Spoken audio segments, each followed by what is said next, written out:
Le médecin légiste fut incapable de déterminer précisément la cause de la mort du bébé. Il pouvait avoir été étouffé ou simplement exposé aux éléments. La police poursuivait l'analyse des indices découverts sur la scène du crime. Pour consolider leur enquête, les agents firent appel au procureur Mike McIntyre du bureau de Lehigh County. Nous avons découvert 2 cheveux de la même couleur et de la même longueur que ceux qui avaient été prélevés sur l'appui-tête. Ces cheveux devraient faire l'objet d'un examen plus poussé pour déterminer s'ils étaient identiques. Une experte du service judiciaire de la police de Pennsylvanie effectua les analyses. Les résultats confirmèrent ce que les détectives soupçonnaient déjà. Les cheveux provenaient de la même personne. La substance découverte sur l'un d'eux était effectivement du sang. L'ADN de ce sang était celui de Joanne. Mais à qui ces cheveux appartenaient-ils au juste? Grâce à d'autres analyses, on put déterminer qu'ils ne provenaient ni des Katrinac, ni des amis de Joanne qui avaient accès à son véhicule. Les agents de la police de Pennsylvanie étaient déroutés. Ils firent de nouveau appel au FBI.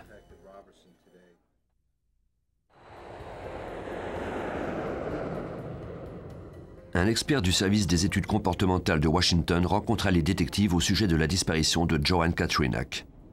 Ce dernier pourrait dresser un portrait du tueur en examinant les caractéristiques du crime.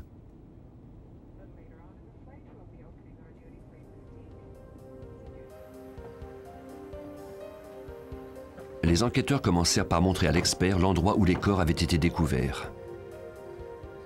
Ce dernier se mit tout de suite au travail. Le secteur était éloigné de l'endroit où l'enlèvement avait eu lieu. Cela signifiait que le meurtrier était déjà venu à cet endroit. De plus, il s'agissait d'un homme car l'attaque avait été brutale.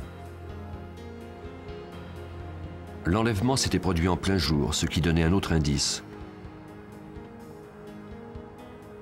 Le meurtrier ne trouvait donc pas dangereux d'être aperçu par quiconque dans la petite ville de Catasauqua.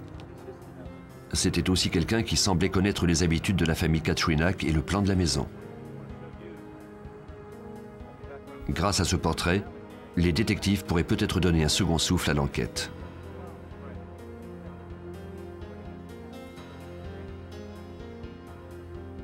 Mais la police d'État devait trouver un suspect dont la description correspondait au portrait. Les agents conduisirent Andy à Heidelberg, près de l'endroit où les corps avaient été découverts. Ils espéraient ainsi éveiller des souvenirs et voir s'ils connaissaient quelqu'un dans ce secteur rural. On lui demanda si Joanne était déjà venue à cet endroit, si un ami ou un membre de sa famille vivait dans les environs. Mais selon Andy, il n'y en avait aucun. Les enquêteurs étaient déçus. Ils s'apprêtaient à retourner aux quartiers généraux. Alors qu'ils partaient, Andy se rappela qu'il connaissait bien quelqu'un qui vivait à Heidelberg et qui avait déjà vu sa maison à Catasauqua.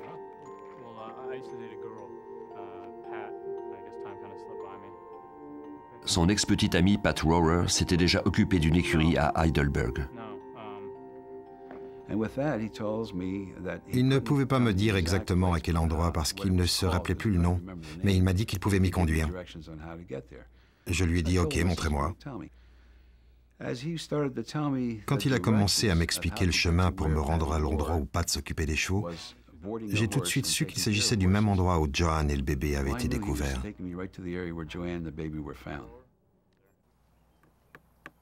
Pat Rohrer et Andy avaient vécu pendant une courte période ensemble en Pennsylvanie. Andy déclara au détective qu'il était allé une fois la voir à l'écurie. Ils s'étaient séparés en 1989 et elle était retournée vivre en Caroline du Nord. Puis au printemps 1991, avant qu'Andy ne rencontre Joanne, Pat lui avait rendu visite suite à une dispute qu'elle avait eue avec son dernier petit ami.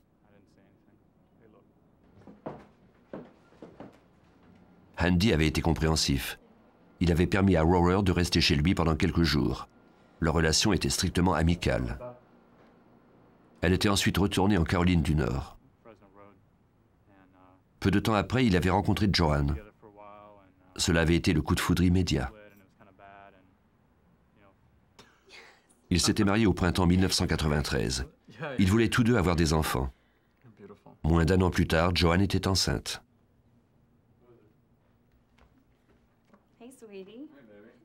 Alex était né au mois d'août 1994. Andy raconta aux enquêteurs ce qui s'était produit 3 jours avant la disparition de sa femme et de son bébé. Le 12 décembre, Joanne avait répondu au téléphone. Pat Rohrer était au bout du fil.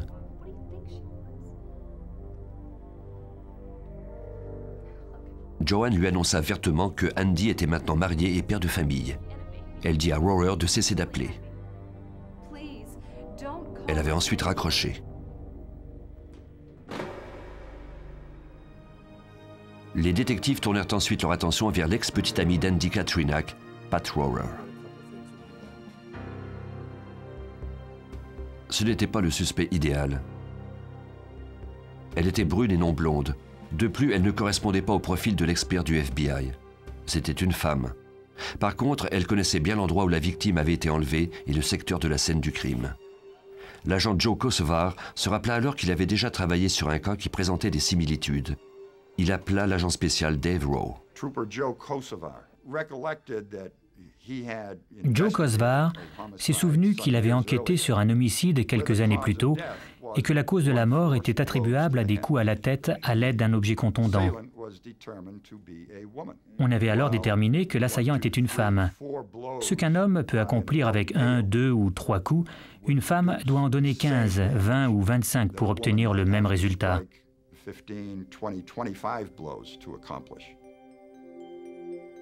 Joanne Katrinak avait reçu 19 coups.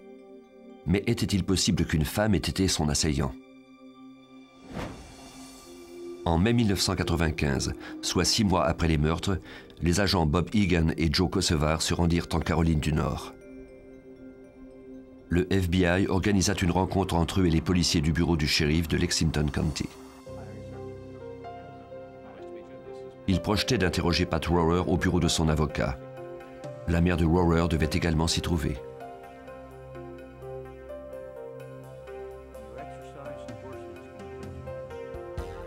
La jeune femme parla à nouveau de ses alibis. Le 15 décembre, le jour du crime, elle était allée dans un salon de bronzage près de chez elle. Dans la soirée, elle était allée à son cours de danse du jeudi, comme d'habitude, au Cowboys Nightlife Bar.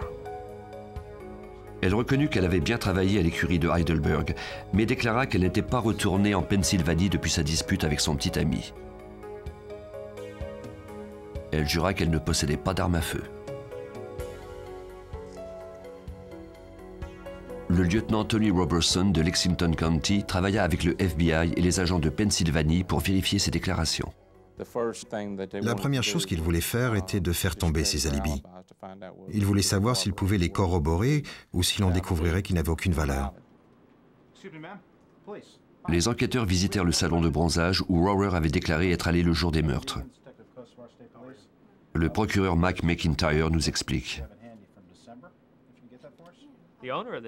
La propriétaire du salon, Madame Simerson, nous a dit que quelque chose clochait, parce que le jour où Pat Rohrer avait dit y être allé, le salon était fermé parce que c'était l'anniversaire de son mari. Ils étaient allés faire des courses dans un centre commercial à 80 km de là. Elle avait même des reçus du centre pour me le prouver.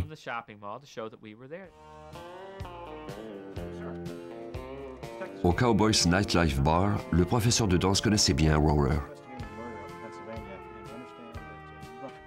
La feuille de présence du club démontrait qu'elle avait bien été présente au cours du jeudi 8 décembre et à celui du 22 décembre, mais non à celui du 15 décembre. Les enquêteurs examinèrent les relevés téléphoniques de Rohrer. Elle avait fait des téléphones tous les jours, sauf au cours de la période du 12 au 15 décembre. Rohrer était incapable de prouver qu'elle était en Caroline du Nord le jour où les meurtres avaient été commis. De plus, elle avait des antécédents judiciaires. Elle avait eu des tendances violentes par le passé. Elle avait été accusée dans un comté voisin à Forsyth. Elle s'était battue à propos d'un homme dans un bar et avait été arrêtée. Mais il manquait toujours un indice important aux enquêteurs, l'arme du crime. Rohrer avait déclaré ne pas posséder d'arme à feu. Les détectives poursuivirent leurs recherches. Dans une écurie de Caroline du Nord, ils rencontrèrent un autre de ses ex-petits amis. Il s'appelait Walter Blaylock. Ce dernier déclara que Rohrer avait fait l'acquisition d'un pistolet pour la somme de 50 $ lors d'une braderie.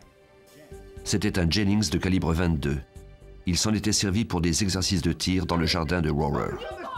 La dernière fois qu'il avait vu cette arme, c'était au cours d'une violente dispute. Blaylock déclara à l'agent Egan que cette arme avait un défaut. Ce pistolet était une arme de mauvaise qualité. Le genre d'arme qui bloque après un premier tir, de sorte qu'on ne peut tirer un deuxième coup. Cela corroborait l'hypothèse selon laquelle la victime avait reçu plusieurs coups à la tête, après avoir reçu un premier coup de pistolet. Le FBI aida les divers services de police à obtenir un mandat de perquisition de la maison de Rohrer en Caroline du Nord. Leur but, retrouver l'arme présumée du crime. Ils se rendirent chez elle le 24 juillet 1995.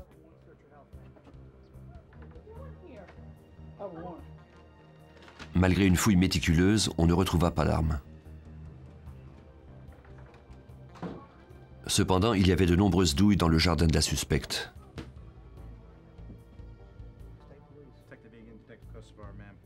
Lorsque les policiers mentionnèrent à Rohrer qu'ils savaient qu'elle possédait un pistolet, elle passa aux aveux. Mais selon elle, Blaylock était parti avec l'arme lorsqu'il l'avait quittée. C'était environ un mois avant les meurtres. Les indices s'accumulaient contre Rohrer. Malheureusement, c'étaient des preuves indirectes. Ce qui était étrange, c'est que les cheveux blonds découverts dans le véhicule de la victime ne correspondaient pas à ceux de la suspecte. Les cheveux étaient blond clair alors que ceux de Pat Rohrer étaient bruns.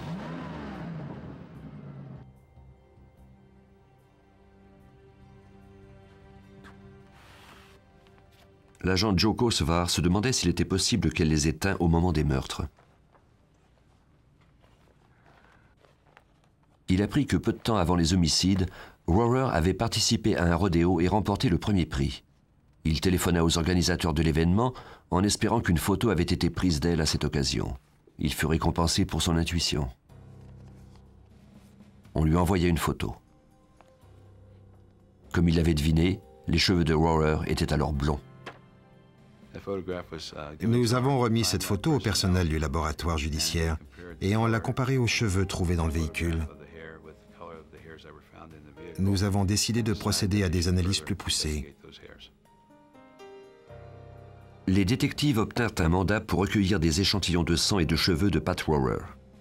Si les experts parvenaient à établir une corrélation entre ses cheveux et ceux du véhicule de Joanne et de la scène du crime, on pourrait procéder à une arrestation. Malheureusement, les experts devaient faire appel à une technique si récente qu'il leur faudrait 1 an pour obtenir l'autorisation. Entre-temps, le suspect numéro 1 d'un double homicide était toujours en liberté. Après une enquête qui s'était échelonnée sur presque 1 an, les détectives disposaient enfin d'un suspect important dans le double homicide de Joanne Katrinak et de son bébé Alex. Grâce à un mandat, ils purent obtenir des échantillons de sang et de cheveux de Pat Rohrer, l'ex-petit ami d'Andy, le mari de la victime. Rohrer était enceinte de son petit ami actuel. Les experts judiciaires allaient tenter d'établir un lien entre les échantillons de ses cheveux et ceux qui provenaient de la scène du crime.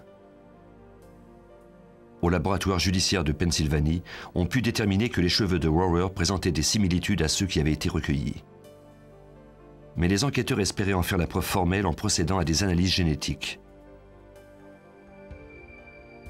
L'ADN fut extrait de l'échantillon sanguin de Rohrer. Il fut ensuite comparé à celui des cheveux de la scène du crime. Malheureusement, cette analyse était délicate. Joseph DeZino, chef de division du service d'analyse génétique du FBI, nous explique pourquoi.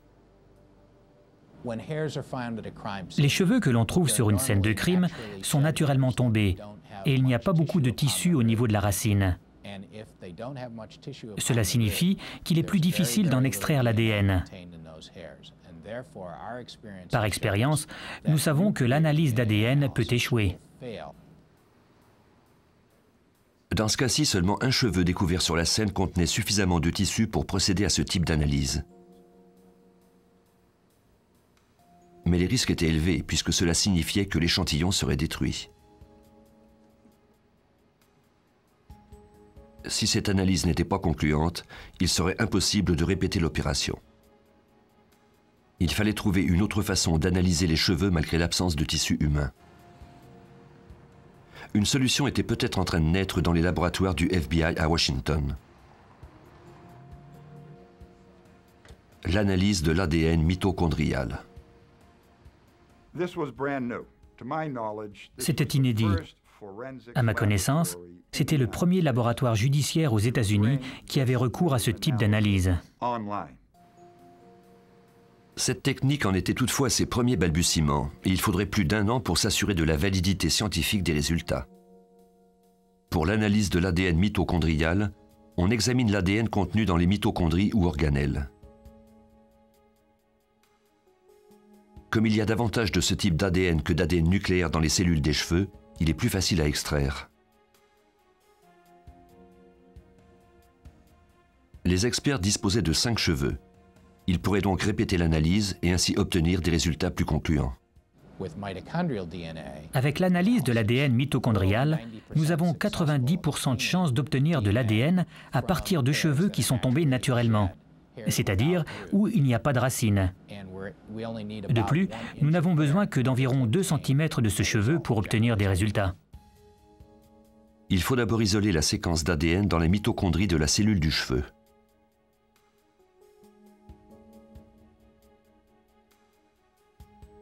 On compare ensuite cette séquence à celle obtenue à partir de l'échantillon du suspect. Dans ce cas-ci, il provenait du sang de Pat Rohrer. Les 2 codes génétiques étaient identiques. L'expert judiciaire Joseph DeZinno nous explique. Si un cheveu provenant de la scène du crime a le même ADN mitochondrial que le sang d'un suspect, cela signifie que le suspect est peut-être la source de l'échantillon de la scène du crime.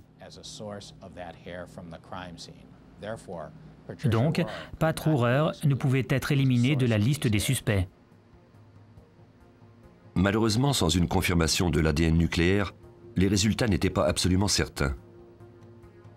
Les experts devaient maintenant examiner le cheveu qui contenait des tissus et tenter de démontrer qu'il y avait bien eu une corrélation.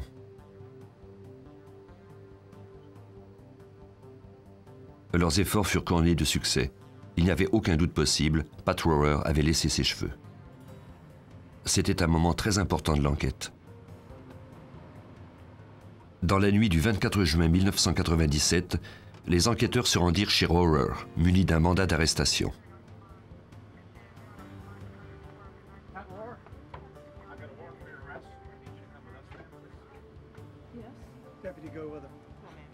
Une des femmes détectives accompagna Rohrer à l'étage pendant qu'elle préparait sa fillette de 18 mois et qu'elle s'habillait. C'était une précaution de routine, mais cela allait permettre d'obtenir une autre information importante.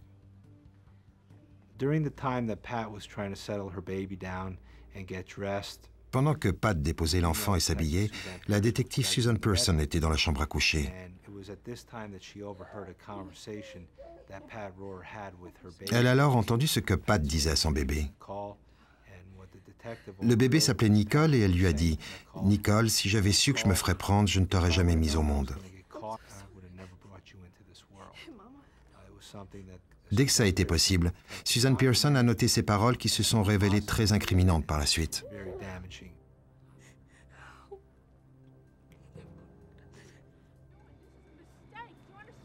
Plus de 3 ans après le meurtre de Joanne Katrinak et de son bébé, Pat Rohrer fut enfin arrêtée.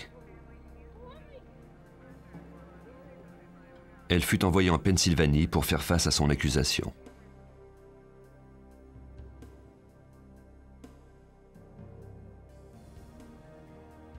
Lors de la préparation du procès, les procureurs procédèrent à la reconstitution des derniers moments de Joanne et Alex Katrinak.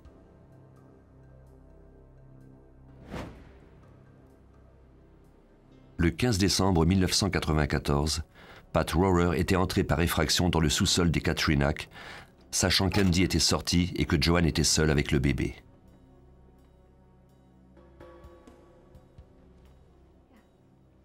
Joanne n'avait pas la moindre idée que Rohrer était au sous-sol quand elle avait appelé sa belle-mère et préparé Alex pour aller faire des courses. Rohrer avait tout entendu de la conversation.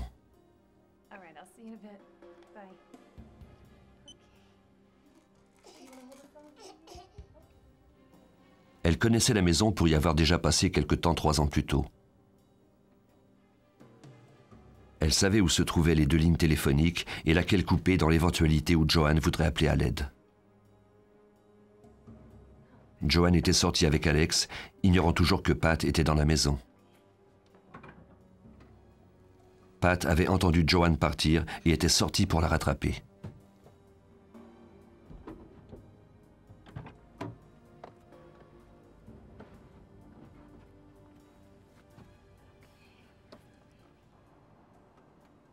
Joanne n'avait pas vu l'autre femme arriver par derrière avec le pistolet Jennings de calibre 22.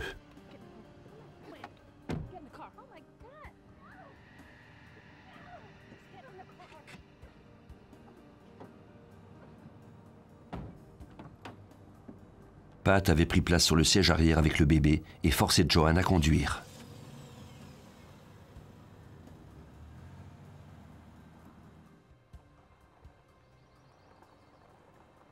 Joanne était sans doute terrifiée pendant qu'elle conduisait un pistolet sur la tempe.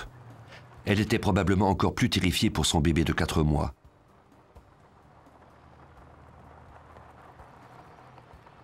Pat avait conduit Joanne à une piste d'équitation isolée à Heidelberg.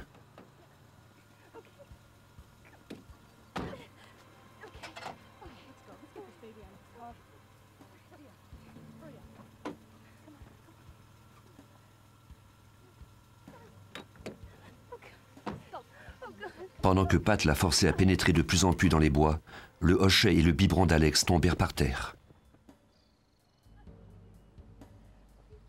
Pat tira un coup de feu mais son arme s'enraya. C'est alors qu'elle commença à asséner des coups à Joanne. Il est possible qu'elle ait étranglé le bébé ou qu'elle ait simplement laissé mourir de froid. Pat Rohrer avait ensuite garé la voiture à la taverne McCarthy's avant de quitter la Pennsylvanie. La poursuite mit au point une accusation solide grâce aux indices recueillis par les enquêteurs. Les personnes touchées par cette affaire refusaient de laisser cette femme et son enfant sombrer dans l'oubli. En tant qu'enquêteurs, nous avons une responsabilité. Et cette responsabilité, c'est d'être la voix de la victime, de recueillir les informations et de la représenter, puisqu'elle ne peut plus le faire elle-même.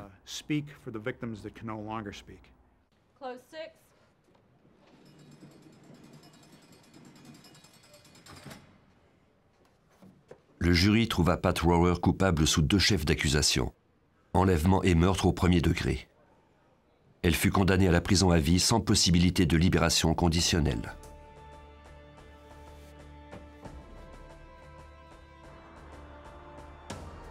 L'enquête était terminée. Pour les habitants de Catasauqua, le mystère était enfin résolu. Sans les techniques de pointe du laboratoire judiciaire du FBI, la meurtrière serait peut-être toujours en liberté.